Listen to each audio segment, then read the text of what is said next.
BBC Television presents... Hancock.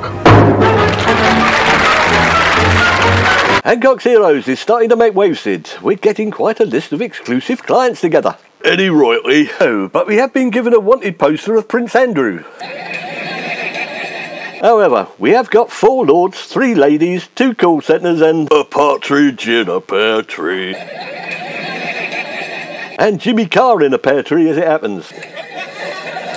What does Jimmy Carr need with our services? I don't know. We'll have to wait and see. I've heard rowdies keep thinking he's a ventriloquist dummy and stick their hand up the back of his trousers. I've actually been told to keep it all hush-hush. It's a nasty business, Sid. Anyway, we've got our first client of the day along in a minute. It's Brighton Council, who have brought a Mr. Gumtree along for us to deal with.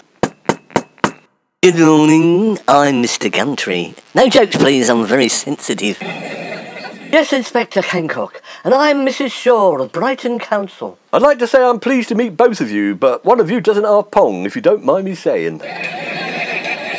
Flaming cheek, so would you if you'd been imprisoned in a sewer on Brighton Beach.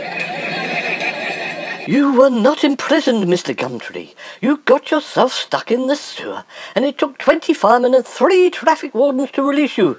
We had to ask the whole of the town not to flush their toilets. Do you know how difficult that is?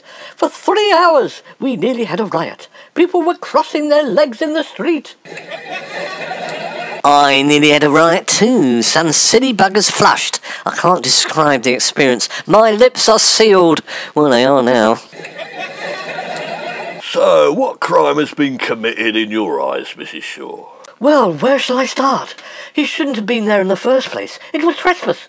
People aren't meant to go in the sewers, are they? It wasn't my fault. I thought it was a cave and a smuggler's tunnel leading to some buried treasure. Someone told me to go in there. Well, let that be a lesson to you. You shouldn't believe everything you're told, Mr. Gumtree. And it's cost a lot of money to get you out, so someone's got to pay. It wasn't a free lunch. Well, you can say that again, but it was everyone else's. No, I was told to go in there by a man with a peaked hat and a Brighton Council badge. He told me where to go. He was an official. I thought I had to do what I was told. Mr. Gumtree, he was a deck chair attendant, not an official. Well, why give him a badge and an hat then? I thought I had to obey him. He was like Hitler. Awfully officious he was, a snob. He used long words like refundable deposit. I certainly got plenty of deposits all over me. It's not the council's fault. He was only trying to be helpful. You probably misunderstood him.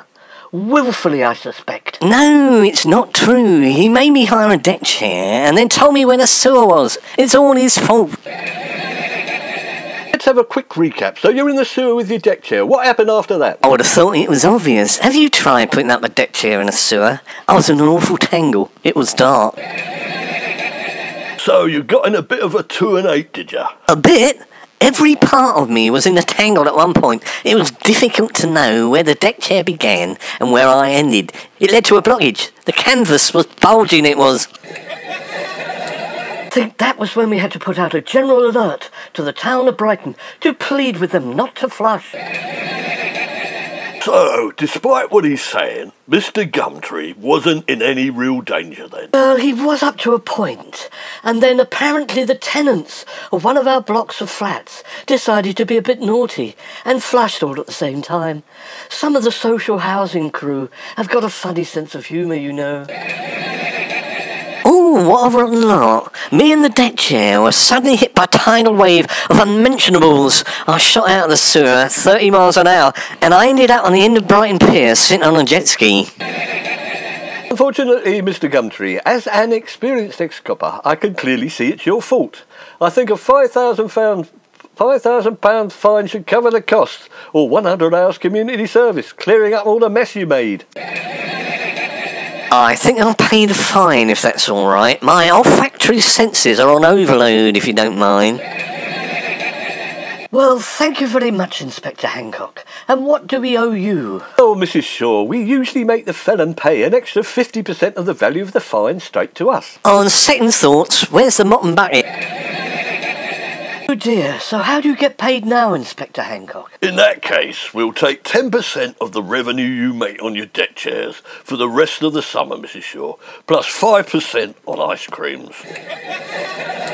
Well, you do drive a hard bargain, Sergeant James, but at least we'll get all the mess cleared up.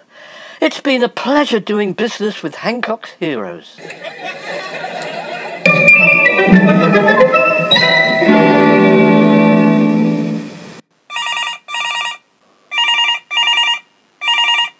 Hello.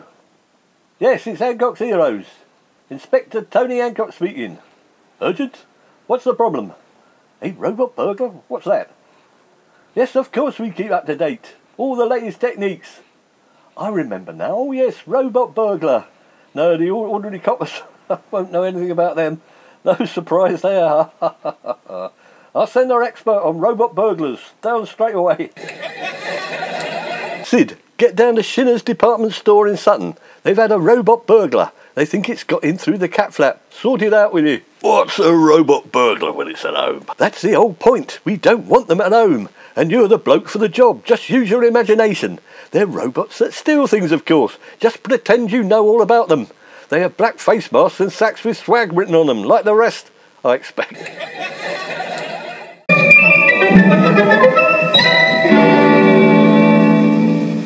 Here's the criminal inspector. His name's Mr. Mastic, and that's the robot burglar. So he's admitted it, has he? Oh dear, and I haven't been given a chance to speak, have I? Oh, I'm not admitting nothing. I wasn't doing anything wrong. I was just trying to find Tiddles.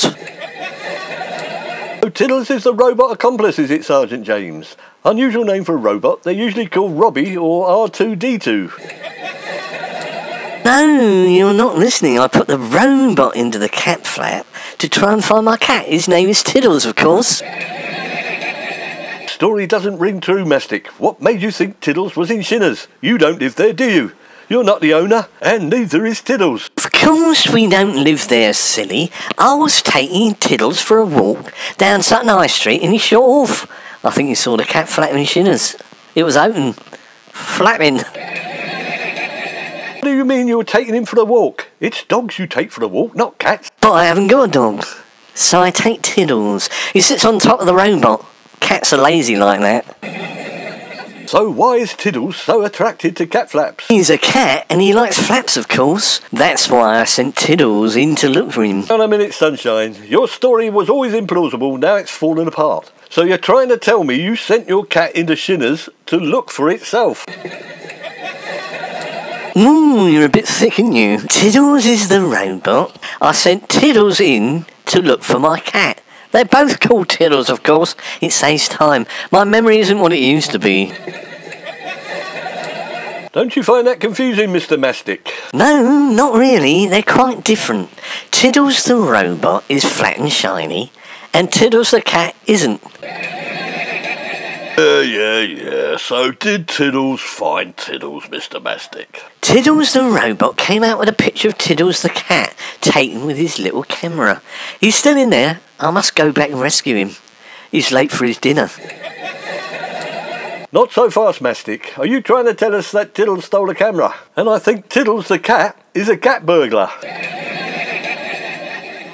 Sounds like a simple case of burglary to me, Sergeant. Book him and fine him £800 for breaking and entering, plus 50% and travel expenses for your good self. Right, Inspector Hancock. But that isn't fair. Oh, life isn't fair, son. That's a lesson learned and it's cost you 800 nicker. And it's the first thing you got right tonight.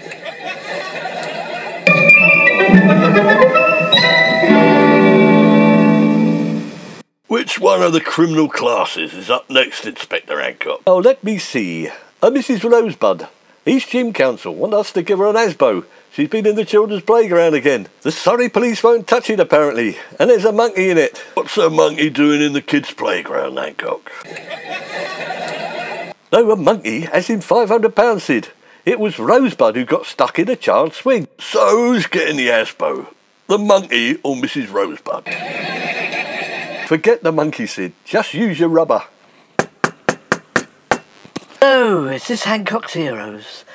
The weirdos from East Team Council said I had to come down here. I haven't done anything wrong. I just got stuck in a child's swing.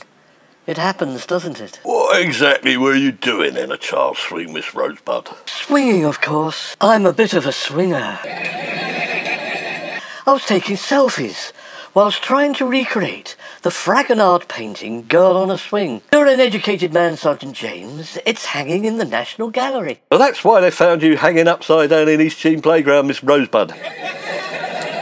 Yes, unfortunately the swing collapsed and I crushed 2 small dogs and the fire brigade had to come round and cut me out. Fragonard my foot, Rosebud. You were doing the TikTok challenge for teenagers. Exactly how old are you? 19 3/4, if you must know. And I did want to recreate the Fragonard painting Girl on a Swing, but I kind of got stuck in the swing, so it turned into the TikTok challenge by mistake. Come on, love. You don't expect us to believe that, do you? You're no more 19 than I am. Well, sit anyway. You're not allowed to use the swings. They're for the 11s and unders. You're misusing council equipment. That's ageism, Inspector Hancock. I could take you to court. I could sue you for £50,000. Well, yes, less the cost of a swing, 2 pedigree dogs and the hire of the fire brigade. That still makes £40,000, Inspector Hancock. Well, be a good girl and run along now. We'll let you off as it's your first offence. That's what you think, matey. I did the same thing last week. Ha ha ha. Fragonard my bottom.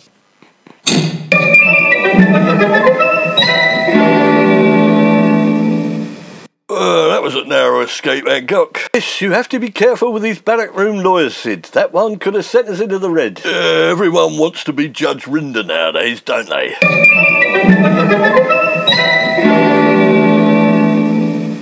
A bit of a mixed day for Hancock's heroes. What we lost on the swings, however, we gained on the sewer and the cat flaps. But there's no crime too big or too small, for Hancock's heroes will tackle them all.